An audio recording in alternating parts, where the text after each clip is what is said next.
kedy v celom tom chaose je ťažko ako niekedy dať také tie jednoduché slova. Preto častokrát sa zastavujem a pýtam sa, či som zrozumiteľná, hej? Že či ako mi je rozumieť, lebo hold, ako niekedy sa aj tak stratím, hej, v tých svojich myšlienkach, takže OK. Dobre, a dostávame sa teraz k tretiemu podvedomému motívu a to je, keď je vlastne prerušené puto. Priamo je prerušené puto medzi nami a matkou. A je to trošku rozdiel. Vyzerá to trochu podobne, ale je rozdiel v tom, že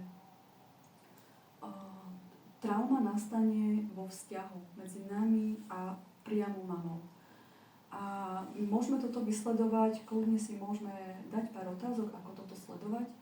A je to napríklad, keď sa nám začína sa to vlastne akoby tým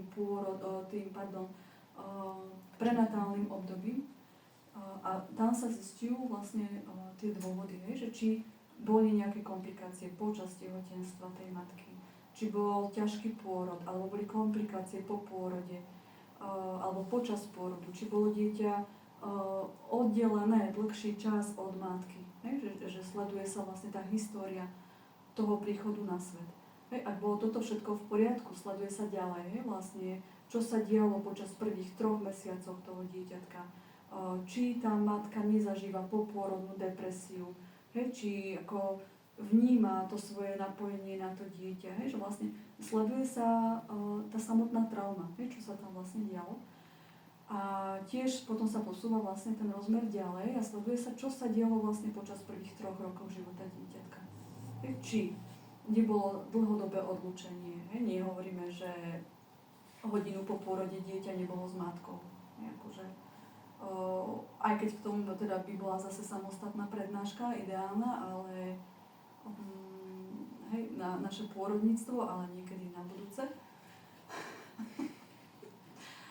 Takže tamto celé to vedia doteraz krásne kaziť, tak ako v stredoveku to kazili, tak to sa to kazí aj teraz stále rovnako. Česť výnimkám, až neglobalizujem, už sú niektoré také tie pôrodnice, kde sa to tak dodržiava, ten prirodzený pôrod, ale v podstate dôležité ďalej sledovať, či bolo dieťatko hospitalizované, či bola matka hospitalizovaná počas prvých 3 rokov. Hovorí sa ideálne 2, ale ja to rozširujem na 3 roky. Častokrát vidieť, že 3 roky sú také tie kľúčové pre dieťa. Či dieťa bolo v inkubátore, počas nejakej po pôrode, alebo prosto jednoducho sleduje sa všetko do 3 rokov dieťaťa, čo sa tam vlastne dialo s dieťaťom, čo sa dialo s matkou.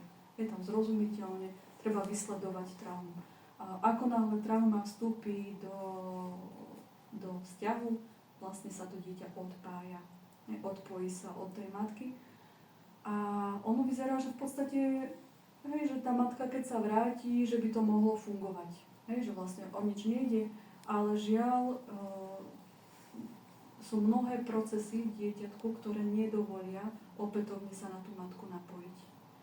Ja sa to pokúsim trošku čo najjednoduchšie vysvetliť, ale v podstate ide o to, že vlastne do 2 rokov, teraz sme zhruba do 2 rokov, sa vlastne časť mozgu, ktorá je zodpovedná za spomienky, hypokampus, sa prepojí s prefrontálnou kôrou, ktorá je zodpovedná za spracovávanie spomienok až v 2 rokoch, alebo zhruba okolo 2 rokov dieťaťa. Čiže dieťa si nepamätá napríklad, že čo sa mu udialo, že vlastne pamätá si, síce že niekde má tú informáciu, že bolo hospitalizované, ale nepamätá si celý príbeh, nepamätá si akoby, že tá matka napríklad, prežívala aj tie príjemné pocity voči dieťaťu, že ho doma pestovala na rukách, krmila, uspávala, že vlastne toto akoby z tej pamäte tam nie je, ale vlastne si pamätá to dieťa len to negatívne. Alebo ako má tam nejaké tie obrazy, má tam telesné pocity častokrát, má tam nejakú emóciu, Hej, niečo tam zostáva, hej, v tom vedomí, ale nerozumie celému tomu príbehu. A ono potom stačí, aby sa nám niečo čokoľvek podobné pripomenulo a nám už akoby naskočí tá pôvodná trauma. Hej, čiže stretneme, ja neviem, niekto nám rozpráva, hej, o tom, že dieťa bolo hospitalizované alebo niečo a nám tá trauma naskakuje, tá naša trauma z toho odlúčenia. A nie je to pre to dieťa prosto prirodzené, že sa potom zrazu, hej, mama sa objaví po 2 mesiacoch prerušenia puta, povedzme, hej, to sú také tie už krízové, také tie naozaj náročné situácie, alebo 2 mesiace pre dieťa je nepredstaviteľne dlhá doba. A keď sa ten rodič objaví, to dieťa vlastne nie je schopné sa napojiť, hej, pretože ono, aby ochránilo seba v tom odlúčení, ono si vystavia okolo seba obranný múr. A za tým obranným múrom vlastne zostávajú všetky tie pozitívne pocity. Hej, to vlastne je to vytesnené. Hej, že tam bola aj tá láska toho rodiča. Ono si vlastne to nepamätá a vytvára si akoby tú obranu. Ale žiaľ, ako zamedzuje prístup potom k sebe. Hej, aby tie príjemné veci vlastne prúdili.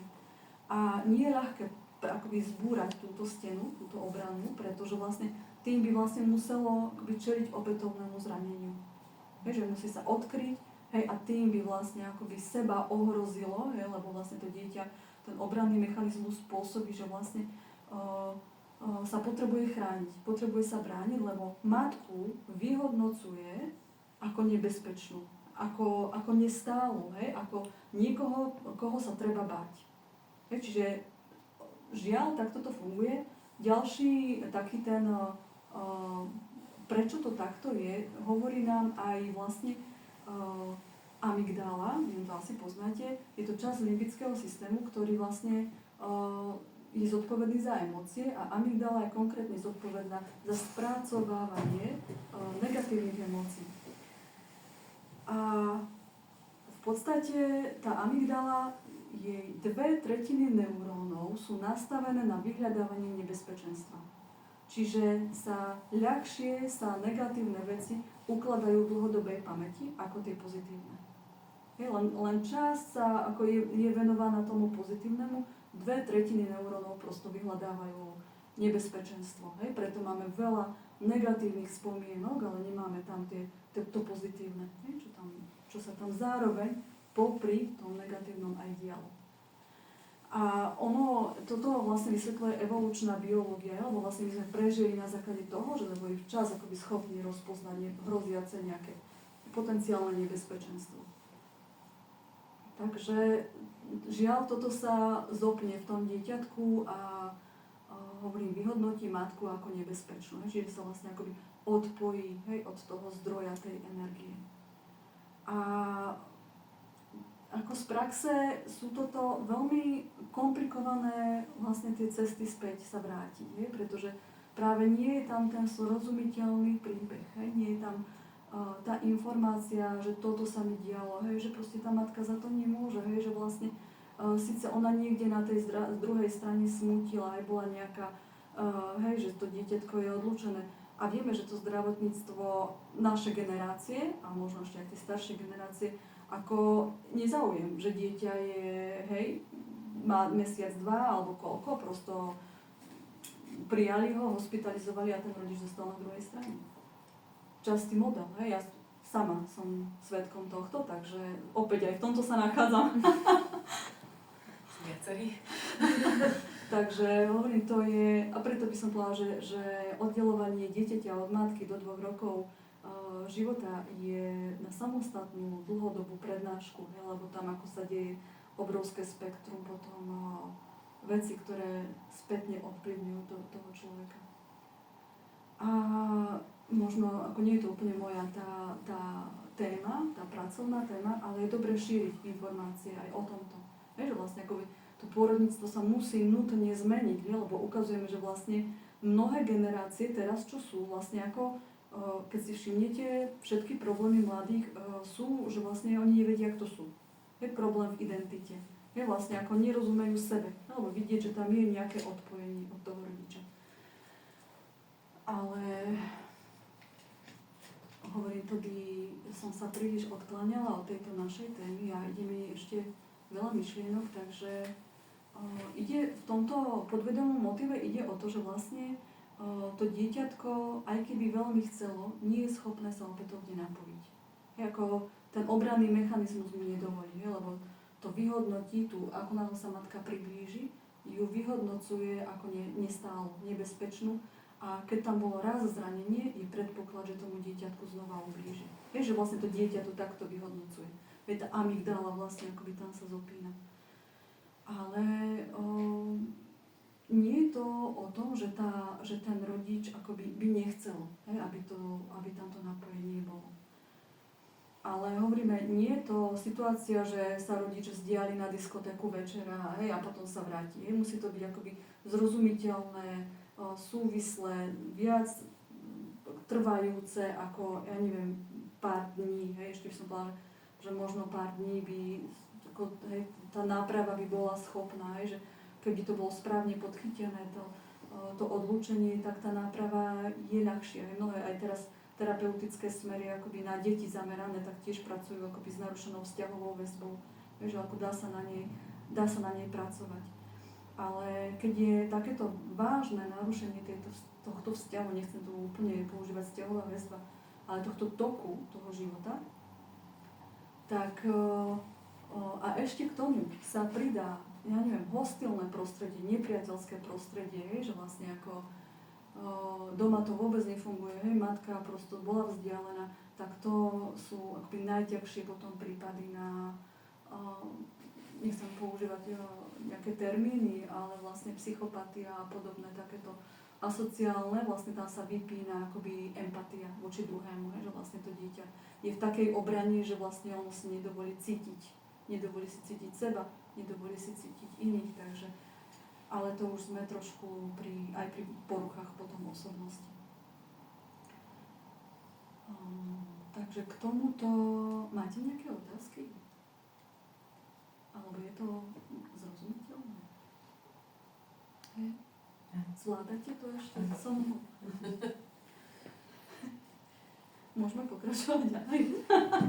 Niektorí sa našli viacej. Už pôjdeme tak pozvolne dole, ale ten posledný podvedomý dôvod, kedy sa to puto dokáže pretrhnúť, je, kedy to úplne nesúvisí s rodičmi. Že nesúvisí to medzi nami a rodičmi ten problém, ale je, keď sa dieťa identifikuje s niekým, kto mal byť súčasťou toho rodinného systému a ten niekto tam nie je. To, keď som povedala o tých prvých tých zákonoch toho systému, tak tá prvá potreba, každý má právo patriť do toho rodinného systému.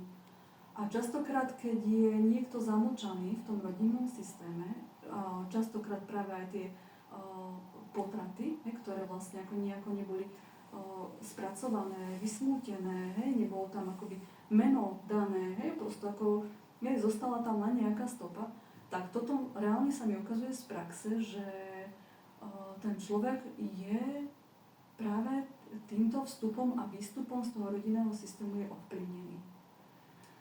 A nedávno mi to práve ukázal jeden klient, to bol 23-ročný chlapec, ktorý teda nežije s otcom, matka zomrela, chlapec má viacero psychiatrických diagnóz a okrem toho teda je tam aj homosexualita, čo teda ja to nevnímam ako problém, ale on to tak definoval, že teda má problém akoby komplexne.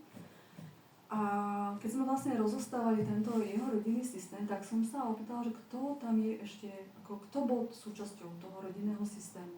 Vieš, či tam je ešte niekto, kto tam má patriť.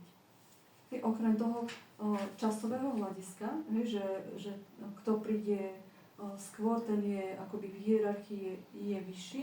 Je tam zároveň aj pravidlo, ktoré som sa ale nezmenila, že každý, kto je dôležitý pre ten systém, by tam mal patriť. To len tak mi na margo ide toho. Ale teda znamená to, že napríklad adoptívny rodič, že je dôležitý pre ten systém, že nemôžeme adoptívneho rodiča prosto len tak, že nepatrí do systému. No a tento chlapec vlastne postavil, teda povedal, že vlastne mama zažila 2 potraty. Hej, že jeden vlastne spontánny a druhý bola nútená otcom vlastne ukončiť tehotenstvo. Hej, a táto informácia v tom rode bola. Hej, tento chlapec mal tieto informácie, takže sa s tým dalo veľmi dobre pracovať. Takže sme v konšteláciách sme postavili aj tieto 2 malé akoby figurky a postavil ich veľmi akoby vyčlenené. Hej, veľmi akoby boli mimo toho, ale už teda sme pracovali s tým, že sú súčasťou systému. A keď som dala otázku tomu klientovi, ako sa cítia, tak on vlastne si uvedomil, že on sa cíti presne takisto vo svojom živote. Vyčlenený, ako by neexistoval, ako bunka, nikam nepatrí, nič neznamená. Hej? Čiže tie prejavy v tej reči akoby patrili tým, na ktorých sa zabudlo.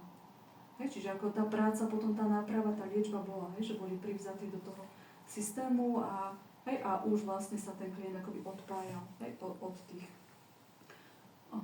tu konkrétne od týchto vlastne nenarodených súrodencov. Ale bolo, hovorím, dôležité tam, že vlastne on vedel tieto informácie, hej, že preto je dôležité ako vnímať, hej, od tých rodičov, kto všetko je súčasťou nášho rodinného systému. Čím viac informácií máme, tak tým lepšie, ako my sme v tom náhľade na to, čo sa nám v živote deje. No a potom vlastne, keď sa toto udieje pred našim narodením, hej, čiže mama zažije napríklad potrat a následne my sme to ďalšie dieťa, ktoré sa narodí. A tá rodina ale akoby nehovorí, hej, o tom, že teda došlo k nejakému, hej, spontánnemu alebo akékoľvek úmrtie, nemusí to byť potrat, ale úmrtie predchádzajúceho súrodenca, tak ten následovný súrodenec sa cíti presne tak, ako sa tá rodina cítila, hej, keď zomre to dieťa. Hej, čiže depresívne, akoby vyčlenené, hej, že vlastne ako sú tam tie aspekty toho, že vlastne niekto tam bol predtým, niekto, kto nebol akoby uznaný, nebolo miesto v tom systéme uznané. A toto dieťa sa tak reálne môže cítiť. A to sú tiež prípady, kedy rodičia sú úplne v pohode, hej, starí rodičia sú v pohode, hej, ale dieťa prosto má depresiu napríklad, hej, a nie je zrozumiteľné, kde sa tá depresia vlastne v tom živote vzala, hej, všetko vyzerá, že v poriadku, šťastný život, ale to dieťa má depresiu. Čiže tam sa akoby spätne sa potom hľadá, kto tam bol, kto by tam ešte mal byť, kto je pre ten systém dôležitý. No a vlastne ako náhle dieťa sa identifikuje s takýmto, treba s týmto súrodencom, alebo nemusí to byť ani súrodenec, ale stačí, že sa niečo, ja neviem, udialo, hej, že nejaký trestný čin v rode, hej, a prosto bol tam nejaký páchateľ, hej, ktorý ako bolo ťažké tej rodine ho prijať, hej? Čiže bol vyčlenený, hej? Čiže prosto ako nepatril do toho rodinného systému, tak ten ďalší potomok sa takto cíti, že je vyčlenený, hej? Že tam nepatrí a podobne. Takže tiež to vyzerá tak, hej, že by to skôr bola výnimka, ale ten praktický život ukazuje, že naozaj, že aj toto sa deje. Hej? A nie je to nič výnimočné, nič ako ten život prináša neuveriteľné spektrum rôznych zážitkov, rôznych príbehov. Tak, čo s tým? Máte nápady? Mám to riešenie? Premýšľam ešte nad tým vyčlenením, že môže to byť aj člen, ktorý nebol vyslovene akoby vhodený z tej rodiny, ale že je taká čierna ovca. No, vysnievajú sa už nejaký taký podivín. Áno. Že niektoré dieťa v tom systéme sa s ním môže identifikovať, že aj ono sa tak cíti. Presne tak. Ale potom od čoho to závisí, že niektoré dieťa sa môže a iné sa nemusí s takým členom identifikovať? Úplne neviete na toto odpovedať. Sú nejaké také pravidlá, že prvé dieťa sa identifikuje, prvá dcéra sa identifikuje s matkou, druhé s otcom, to dieťa, ale z praxe úprimne neviem, v čom to je, že niekto si to vyberie takto a skôr mi tam ide, že ten zámer tej duše tam je niečo sa naučiť. Ale úplne naozaj v tomto ti neviem odpovedať, že či tam je nejaké pravidlo, kto sa s kým stotožní. Zatiaľ som na to neprišla. Možno časom sa mi to nejako ozrejmi, že je tam nejaká schéma, podľa čoho sa to tam vlastne deje. Takže z tých náprav vlastne jedna tá, ako som už aj povedala, tá náprava, alebo tá liečba spočíva v tom uvedomení. Že vlastne toto sa mi dialo, že toto vlastne mám náhľad na to, čo sa mi v živote deje. Častokrát my, keď vnímame tieto informácie, my môžeme spraviť čokoľvek v živote a ten problém trvá 20 rokov. Prosto stále akoby nie a nie ho vyriešiť. Preto, ako som spomínala to slovko rozšírenie, že musíme akoby rozšíriť ten náš pohľad o to ďalšiu generáciu, že musíme to zapracovať do tých našich životov, aby nám to dávalo zmysel. Lebo znie to tak, že uvedomenie, ale to uvedomenie má obrovskú moc. A my keď napríklad vieme, že vlastne toto sa mi dialo, čiže neviem, niektorí z vás tu zažili techniku vnútorného dieťaťa. S niektorými som tak pracovala. Takže ide tam a vlastne, ako som povedala, problém vzniká v jazyku a problém dokáže v jazyku aj zaniknúť. Okrem toho uvedomenia vlastne prichádza tam akoby aj liečivá veta. Liečivý pohľad na toho človeka. A my keď vieme, že došlo k narušeniu púta medzi nami a matkou, my tam môžeme zapracovať našu liečivú vetu do toho vzťahu. Napríklad, rozumiem, čo sa ti stalo, rozumiem tomu, čo sa nám stalo. Každý si môže tú svoju liečivú vetu akoby vytvoriť takú, ako on potrebuje. A nie je to, že jeden vzorec a takto by tá liečivá veta mala vyzerať. Častokrát aj v tej technike vnútorného dieťaťa pracujem s tým, že vlastne človek akoby vysloví to je síce voči sebe, voči svojej detskej časti, ale vysloví slova, ktoré má na srdci alebo na jazyku. A tá veta, vlastne, ktorú vyslovuje, je práve tá liečivá. To je práve akoby to, má už ten príbeh, má to k dispozícii, to zrozumiteľne rozumie, čo sa zrozumiteľne rozumie, čiže má súvislý príbeh v tom, čo sa mu udialo a na konci toho príbehu je vlastne tá liečivá veta, ktorú vlastne ono vyslovuje. A vyzerá to, že ako, však tuto len nejaká veta poviem, ja neviem čo, ale z praxe sa ukazuje, že práve ako tam vedie tá liečba. Tam vlastne ako to pochopenie nad tou traumou toho rodiča, že vlastne my ho príjmeme do svojho srdca takého, aký je. Bez toho, aby sme ho posudzovali, aby sme ho obviňovali, aby sme mu niečo zazlievali. Vlastne dôležité, akoby to prijatie do srdca je, že vlastne my si reálne môžeme predstaviť pred sebou toho rodiča. Tie mnohé výskumy mozgu hovoria, že my keď si niekoho predstavujeme, že vlastne rovnaké časti mozgu sa zapájajú, ako by sme reálne tomu človeku niečo hovorili. Takže my v tej predstave, ako môžeme tomu človeku povedať, prijímam ťa do svojho srdca takého, aký si. Aj s tým, čo si urobil, aj s tým, čo si neurobil, aj s tvojimi chybami, aj s tvojimi nedostatkami, ale vlastne to je akoby to zapracovanie, zapojenie toho rodiča do toho nášho života. A ako náhle my sa zapojíme, my vlastne otvárame ten náš kanál toho prijímania. To je vlastne, alebo my ho prijímame do srdca, čiže my otvárame vlastne ten priestor, kde ten rodič má možnosť vstúpiť. A naozaj v praxe sa ukazuje, že prijatie rodičov do svojho srdca je základ všetkých problémov, základ akoby všetkých ďalších riešení. Že my pokiaľ nemáme akoby rodičov ako ten základ, tie naše korene, keď my nemáme prijaté, tak ťažko nám potom stávať niečo ďalej. Prepáč, Ivi, sa tak stále dívam na teba. Nie je to nič osobné. Ďakujem. Nie, ale mi tak dobre ide pohľad, tak ale vnímam vás všetkých, takže. Ale je to základ, sú to korene a hovorím, my môžeme vybudovať krásny chrám, aký chceme, ale pokiaľ staviame na piesku, tak ako celý chrám sa nám jedného dňa zrúti. Takže za mňa vôbec hovoriť o tejto téme, je to náročná téma. Ja chápem, že každý tam máme tie svoje zranenia, že každý tam máme tie svoje traumy, prosto hold, je to život.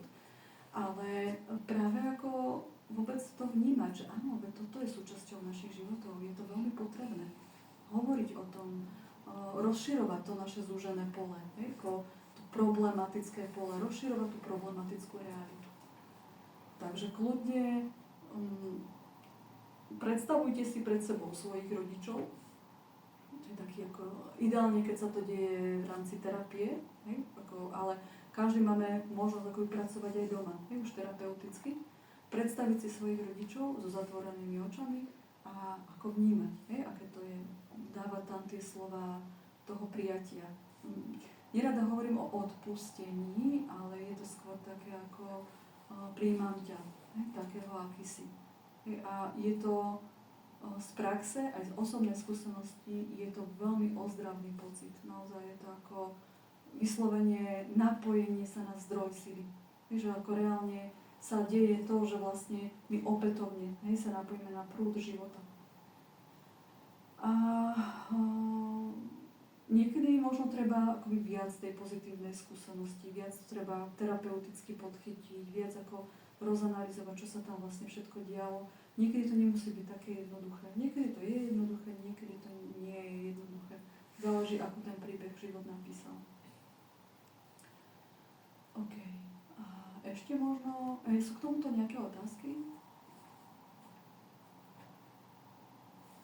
Alebo môžeme prejsť k poslednej časti?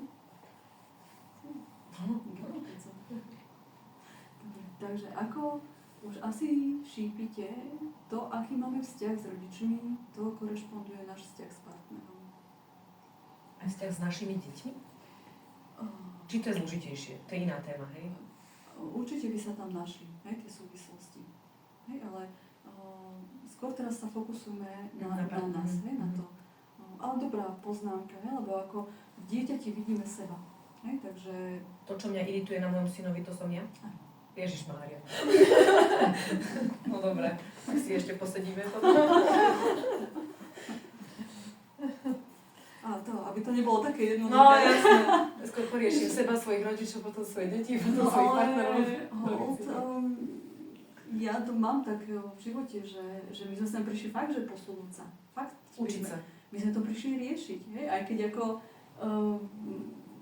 úplne, takto som to mala vlastne 16 rokov v svojej praxe, že vlastne že veď my tu musíme to riešiť a tým rásť a posúvať sa a vlastne tak dospieť k Bohu, čiže mala som tam takúto filozofiu, trošku sa mi tá filozofia teraz v poslednom obdobie mení, takže uvidíme, ako to bude vôbec, že či je nutné vôbec niečo riešiť.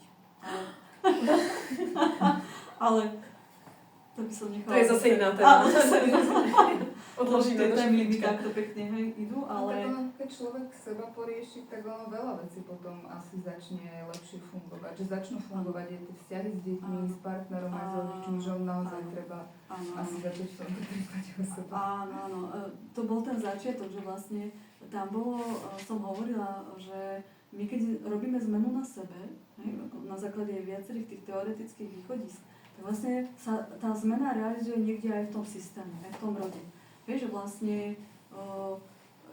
zrazu človek si rieši nejaký svoj problém a dospelí rodičia, veľkí rodičia, alebo starnúci rodičia sa prestanú hádať. Ako oni sa celý život sa hádali a oni sa zrazu prestanú hádať.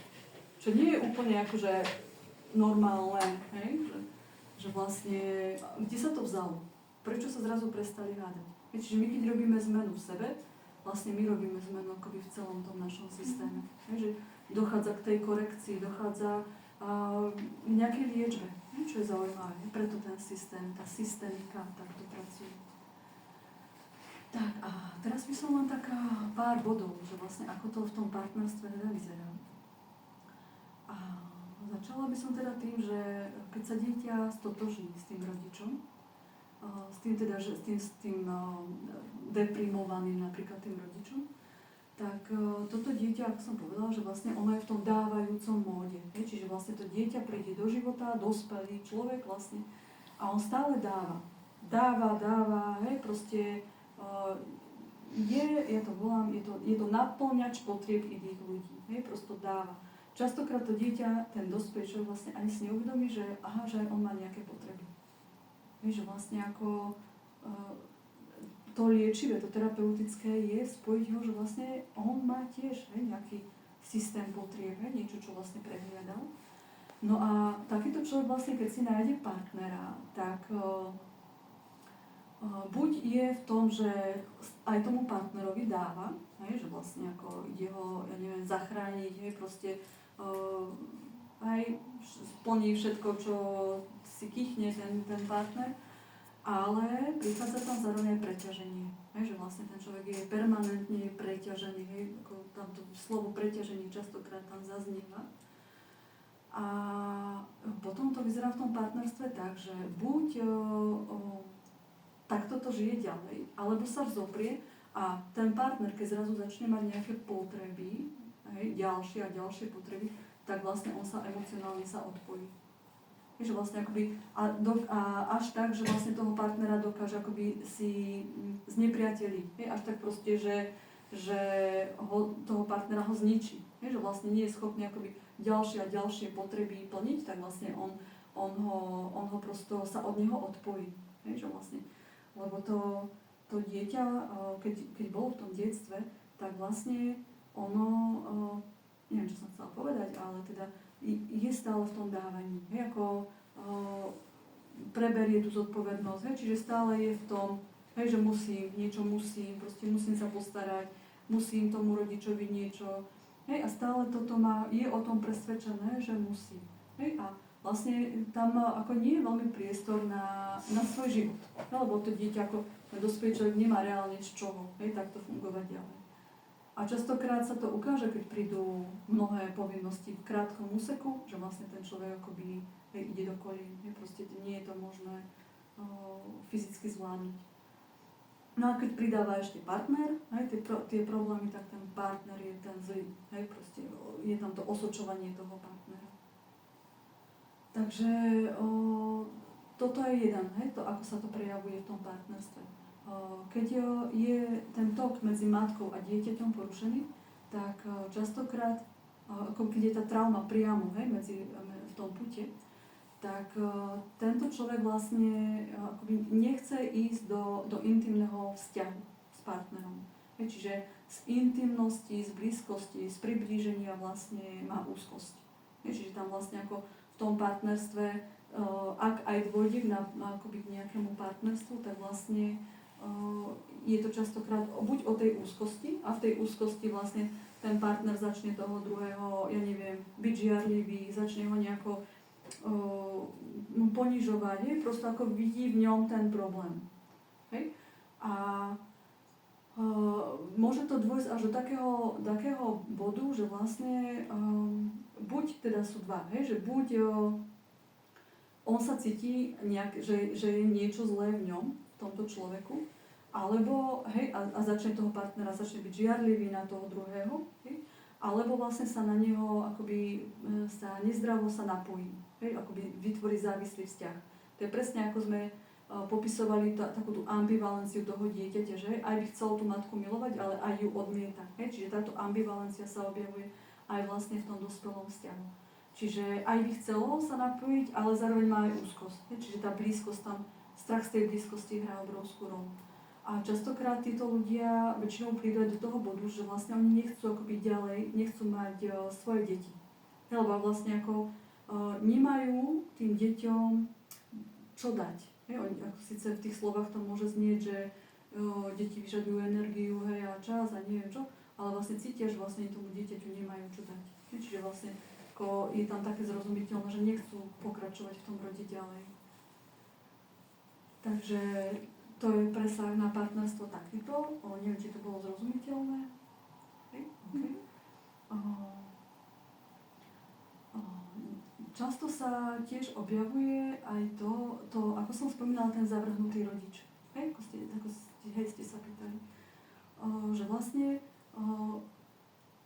trošku som to už aj tak ako naznačila, že vlastne my keď toho rodiča zavrhneme, že my vlastne sa s ním identifikujeme, s tými vlastnosťami, že vlastne ako my ich do toho svojho vnútra príjmeme, ale žiaľ, nie sme si ich akoby vedomí, že nevieme ich sebe prečítať. A potom prichádza ten partner a vlastne buď ho na neho projektujeme tie vlastnosti, Alebo reálne ten človek tie vlastnosti má. Že reálne ako s tou krutosťou, že reálne ten človek môže byť krutý. Že prosto tú krutosť v sebe má. My sme si ho pritiahli. Je to ten učiteľ, náš. A potom je naozaj fajn ako sledovať, čo to na tom partnerstve vadí, čo to je, to prečo tam je ten konflikt. A častokrát práve sa tieto vlastnosti sa skúmajú potom. Komu patrili v tom detstve, odkiaľ sa to berie, čo to tam je. A potom veľakrát často sa stáva, že ak naši rodičia sa nezostali spolu, rozviedli sa, rozišli sa, prosto ukončili ten vzťah, tak my často tiež odchádzame zo vzťahu. Často je tam veľká podobnosť, až s vekom sa to spája, že toto z praxe nemám úplne vysledované, že či ten vek tam hrá takú rolu, ale podľa konštelácií je možné vysledovať vek, kedy buď koľko rokov boli partneri spolu, toľko rokov sme aj my spolu, alebo sa my s partnerom rozídeme v období, keď má naše dieťa toľko rokov, koľko sme mali my v čase rozvodu našich rodičov. Čiže často tam tá lojalita k tým rodičom vlastne hovorí, že my v podstate zopakujeme ten ich príbeh. Že vlastne ako preto častokrát rozvedené deti si nachádzajú partnera a opúšťajú, dochádza tam k podobnej histórii, k podobnej udalosti. Čo robiť, aby sa to nedialo? Moje deti už sú automaticky rozvedené tým pádom, už v budúcom živote so svojimi partnermi. Čo môžem robiť preto, aby sa to nestalo? Nič. Je dobré na tom pracovať, je dobré ako reflektovať, že je možné, že sa to zopakuje. A je dobré mať tam ako dobre spracovaný ten rozchod. A plus to uvedomenie, že že tuto môže to zohrať tú rolu, lebo už to poznám, už mi to tí rodičia ukázali. A čo môžu tie deti niečo robiť, keď budú trebárs dospelé, že ja by som ich na to upozornila, že chod na terapiu pred aj dokopy. Ja by som povedala, že možno, že dôležité, ako sa ty cítiš v tom, ako ty máš spracovaný ten rozvod. Aby to dieťa vlastne nezopakovalo tvoje nastavenie, že vlastne ty máš nejaké pocity viny, alebo ešte smutok, alebo niečo ti tam beží, emócia, a s touto emóciou sa môže to dieťa identifikovať. Čiže ideálne to mať spracované do podoby, že to tomu dieťaťu vysvetlím, poviem, že som s tým OK, všetko je v poriadku, hovoriť, podľa mňa nemusíš nič, ale ono to má ťa prečítanú.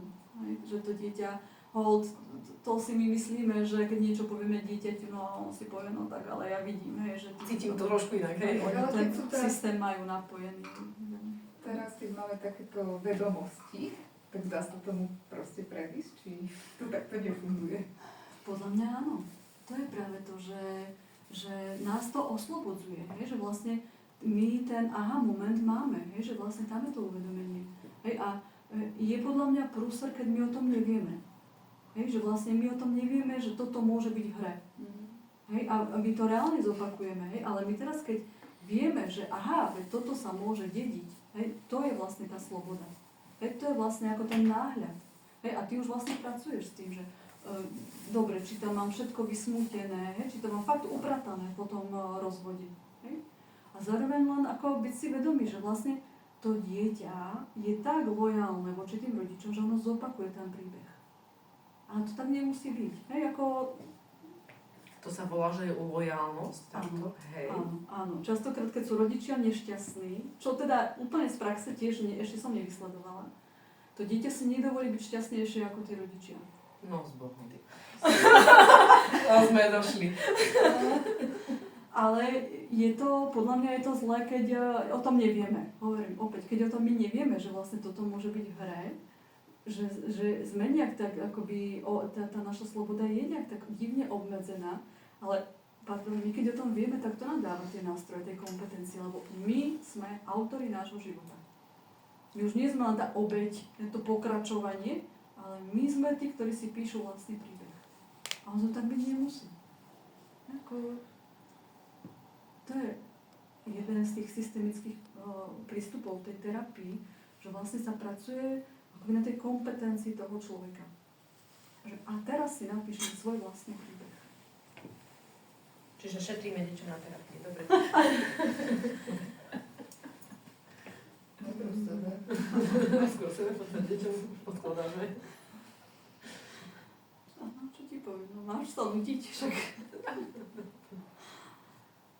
Ale nie, naozaj, ako za mňa je najväčší, čo vnímam naozaj vo svojom živote, že najväčší problém je, keď nič neriešime. Že naozaj ako keď máme ťažkosti, ale nejako ich zvláštne prehliadame alebo obchádzame. A často hovorím, že sú dve cesty života. Že, ale povedzte aj nám, ak by chceme počuť. Že zavekieme pod koberček, to sme sa tu bavili. Môže byť. A potom by to bola cesta ale utrpenia. No. Takže vlastne, keď o tom nevieme, tak my to len odžívame. Hej? A to je tá práve tá, aj tá opakujúca sa trauma, ten pokus, ako niečo napraviť, posunúť. A druhá cesta je cesta uvedomenia. A tú cestu mám rada. Hej? To je tá vlastne, že aha, viem, hej, čo sa mi deje, rozumiem tomu, hej, a niečo s tým robím. Ale my pokiaľ, hovorím, my máme ťažkosti a my s tým nerobíme, ako potom my sa nemôžeme čudovať, že v tom živote prichádzajú krízy a konflikty, hej, a my nevieme vlastne, že o čom to je. Takže vždy je fajn prosto sa rozhodnúť, že na ktorej ceste som. Okay. Tak sa ešte vidíme. Dobre, tak chcela som tam povedať ešte také dva prípady, čo teda tiež mám z praxe aj. A to už bude koniec, takže výborne aj tak by som ani povedala. Že budeš veľmi nerozprávať. Fú.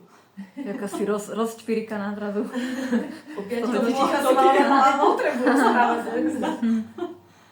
Ale áno, z praxe vlastne som tiež vypozorovala, ale aj z konštelácií, že nie teda aj len odo mňa, ale aj z toho východiska, že keď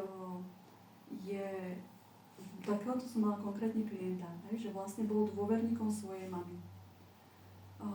Rozvedení rodičia, dôverník svojej mamy, čiže vlastne ako ten syn plnil tie potreby tej matky, tak vlastne teraz v dospelosti sa deje to, že vlastne tento klient akoby má problém nielenže nadviazať vzťah so ženami, ale všetky ženy vníma ako tie, ktoré budú chcieť od neho niečo. Niečo budú chcieť viac, ako on môže dať. A takýto človek vlastne akoby vyhľadáva povrchné vzťahy. Že vlastne sa bojí tej hĺbky a častokrát to sú takí tí sukničkári, ktorí vlastne zo vzťahu do vzťahu a zlomené srdcia, neviem čo, lebo sa boja práve tej hĺbky, lebo tá žena by mohla niečo chcieť viacej, ako on môže dať.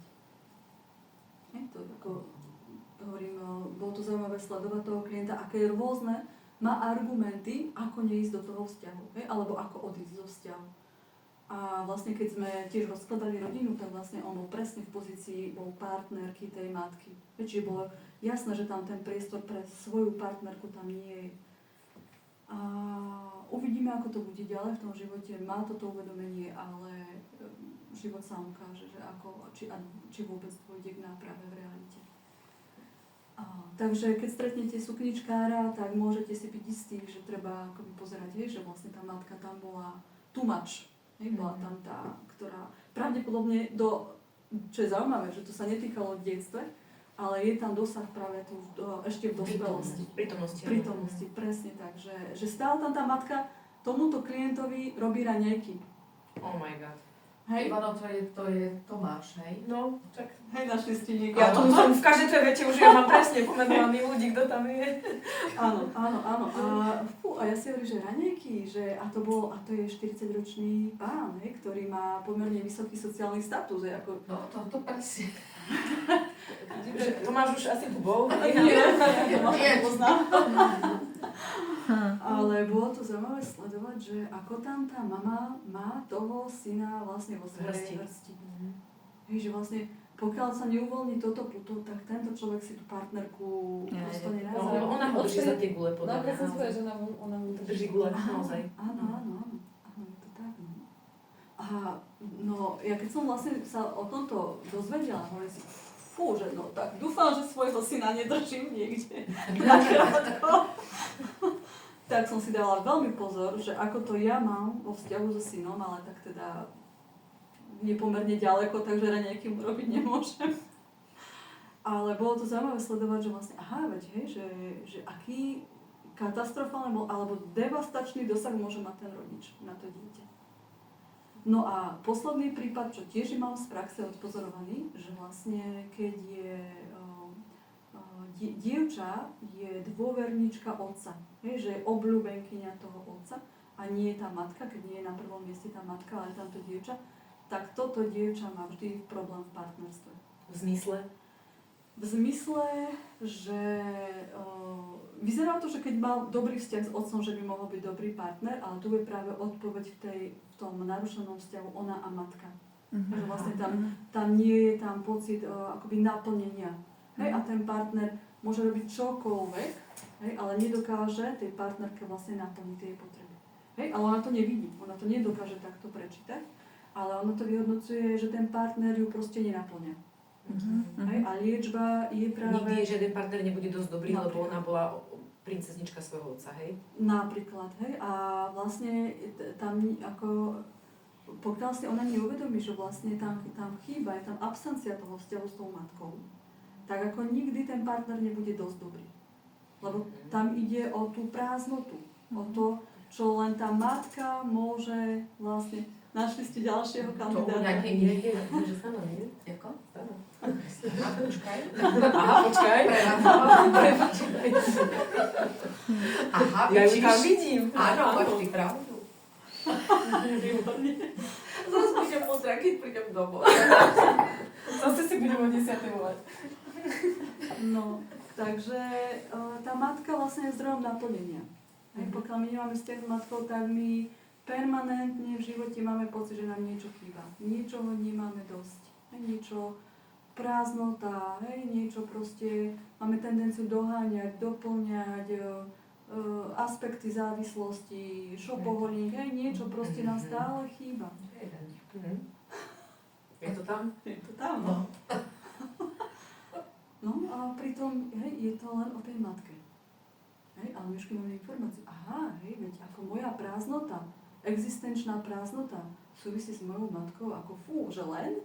Vieš, že si človek povie, že len to takto sa to dá, hej, a práve to uvedomenie, hej, že aha, toto sa mi stalo, viem, že tá matka neurobila schválne, viem, že toto sa mi v tom príbehu hold, toto vstúpilo ťažké do našich životov a to je práve ten dôvod, to je práve tá možnosť tej liečby, že my tomu rozumieme, máme tam to pochopenie.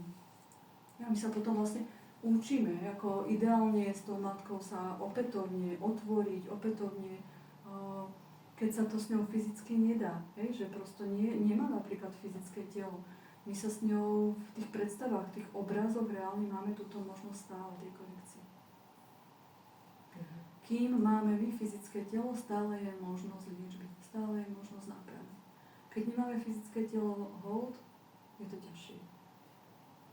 Ale nie je nemožné. Áno, počkáme si ďalej. tak sme sa prepracovali a... Nič sa nevie. Pardon.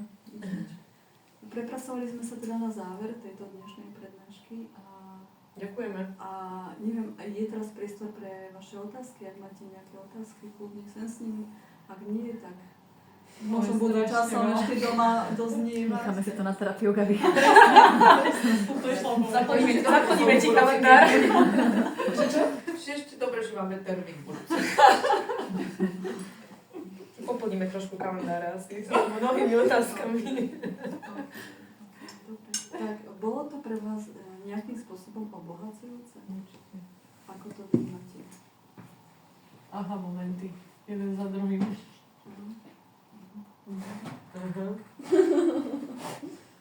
Určite áno, Gabi, tie súvislosti človek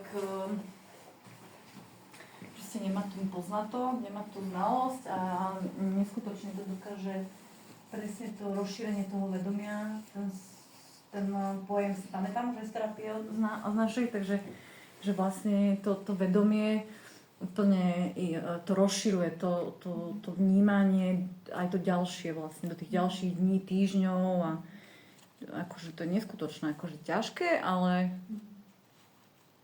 že to veľmi dôležité, toto vôbec ľudia nemajú, to je perfektné. Dobre, veľmi dobre si to povedala, vysvetlila. Ďakujem pekne. Takže predpokladám teda, že odchádzate niečím obohatení. Dúfam teda, že nie je to naopak. Ako? Že Vy to sa ale už len áno, je to náročná téma. Je to náročná ja téma, chápem, že určite. je to, lebo sa nás to bytostne týka. Áno. Je to náročná téma a rozumiem tomu, že môže niečo aj doznievať. A je dobré, ak by niečo doma doznievalo, dať tomu priechod. Dať to akoby uvoľniť tie emócie. Ak sa bude niečo hlásiť o slovo, kľudne to pustiť. Kľudne ako ventilovať to. Bude to mať liečivý efekt. Ako často po terapii hovorím, ktorí ste zažili u mňa terapiu, že 3 dní je fajn, keď sa niečo zhorší, vyslovene, že prichádza nejaká úľava, pláč, to je jedno, ale je to liečivé. Tie 3 dní po terapii sú liečivé. Takže je možné, že niečo bude ešte doznievať a je fajn to púšťať, fajn to akoby dať tomu priechod.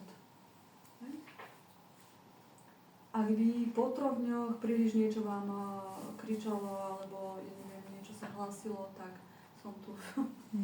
Ale hovorím, nebolo to cieľom nejak spúšťať nejaké traumy, ale skôr ako dať tam to uvedomenie, dať tam ten náhľad, že aj toto.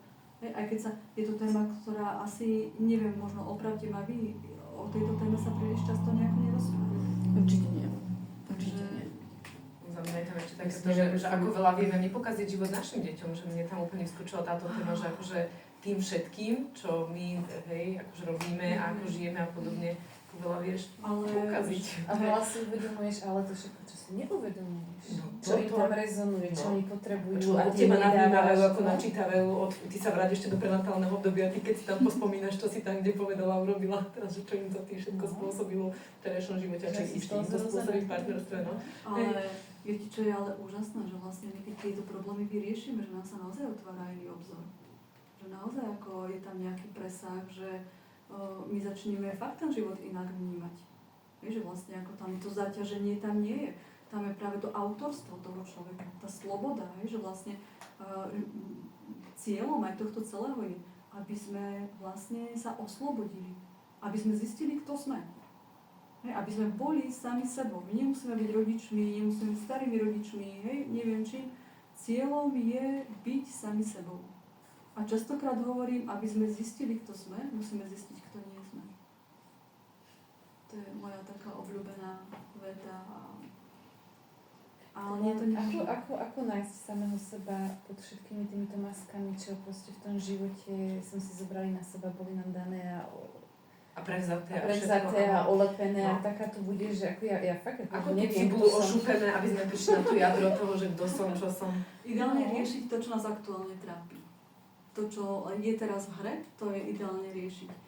A ja viem často aj hovoriť, že ak nás niečo trápi, nie sme to my. Aby som to ešte zjednodušila. To si skomplikovala, to si nezjednodušila. Môj syn to mal istý čas napísané na chladničke aj s partnerkou, pretože to je ten boj toho, že to nie je on. Že to sa to To, čo ma aktuálne trápi, to nie som ja, hej? Presne, Píš.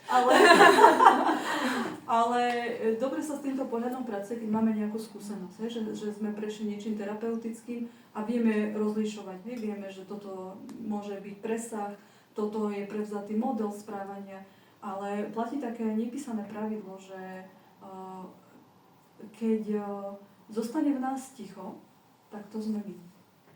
Keď zostane len tá radosť v živote, tak to sme vlastne my. To pozitívum, to sme my.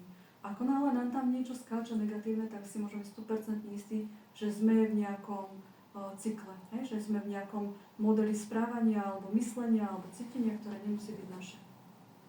A tá radosť akože z niečoho, alebo len taká, že som sám so sebou, či sa potom tou radosťou viem nejako riadiť, že toto som ja, lebo ja neviem, sa mi niečo podarilo, som rada. Skôr možno aj slovičko mi tam ide spokojnosť. Že radosť, môže byť, že spokojnosti skôr bude tam pasovať do toho, že príde také akoby napojenie alebo uvoľnenie, že nemusí to byť eufória, ktorá bude jednorazovo vyskakovať, ale skôr tam bude akoby spokojno, že áno, toto som ja, hej, toto žijem, hej, a som v nejakom súlade, hej, s tým, čo žijem. Môže to, niekto to nazýva radosť, hej, ako je to také, ale rozlišovala by som, že či to je ako, hej, či to je radosť Chvíľková nejaká, hej. presne chvíľková, že si niečo kúpim a mám radosť, alebo je to taká radosť, že Pohodlne. radosť. Pohodlne. Áno. Takže tak. Okay. Dobre, ďakujem. Ja mám ešte jednu otázku, a to je na vás všetkých. Že viete si predstaviť, že by tu sedeli vaši rodičia? Nie. Že čo by povedali Nie. na tieto témy? Ja viem presne, že nie. No ja tiež nie, ale že čo by povedali na tie témy? Že či napríklad generácia našich rodičov je stotožnená s týmito témami? Lebo ja si myslím, že vôbec nie, že nie.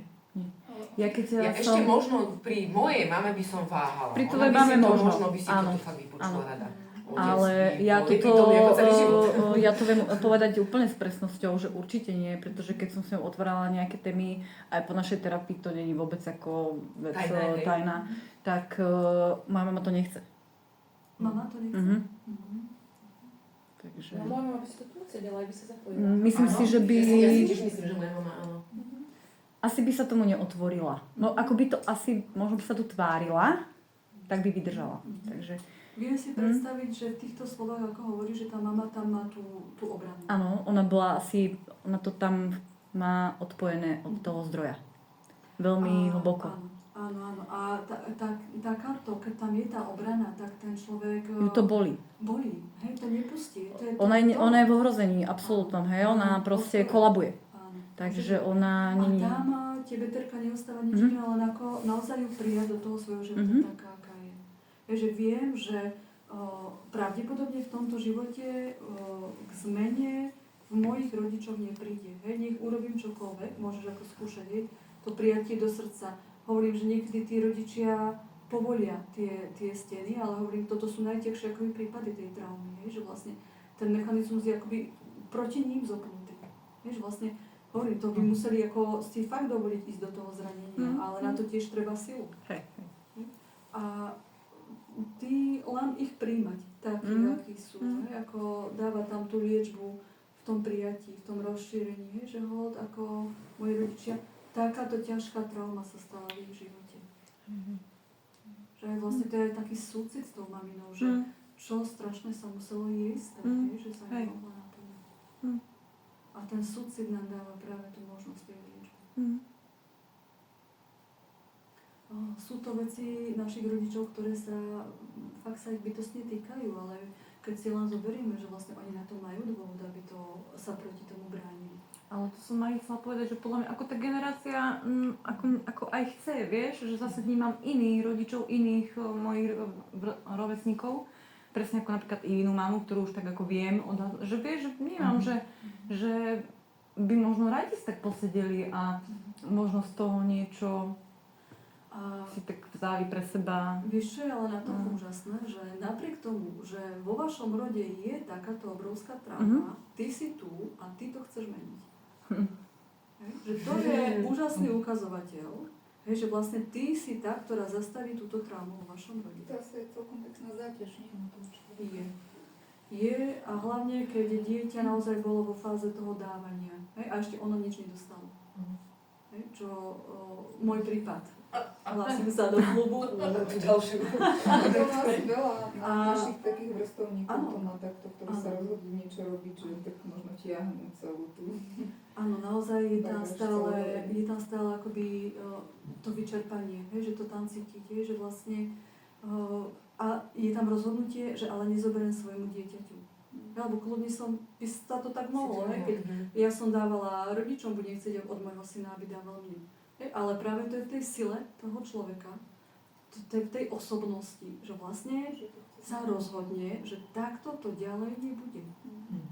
Že ako to je úžasná sila, lebo hovorím to, v tom rode ten rod môže čakať, ja neviem, 10 generácií, kým sa narodí niekto takto silný, že si povie, no tak hold, ale pozor, hej, toto ďalej ja nedám. Hej, to je obrovská sila toho človeka. A to práve ako treba s tým pracovať, že vlastne ten človek má na to tú kapacitu.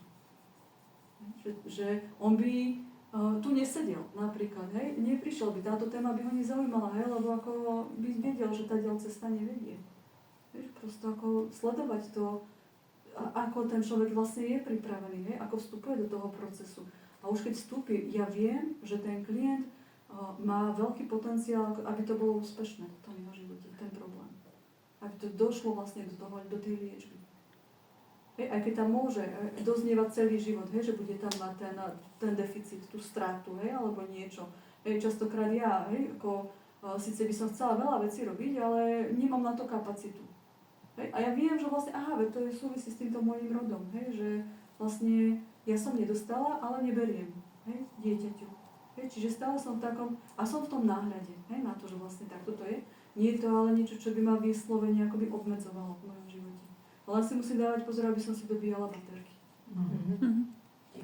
Tichom, hej, depriváciou, obracať sa do seba, hej, ako čerpať z tých svojich zdrojov, hej, to je z toho božského zdroja.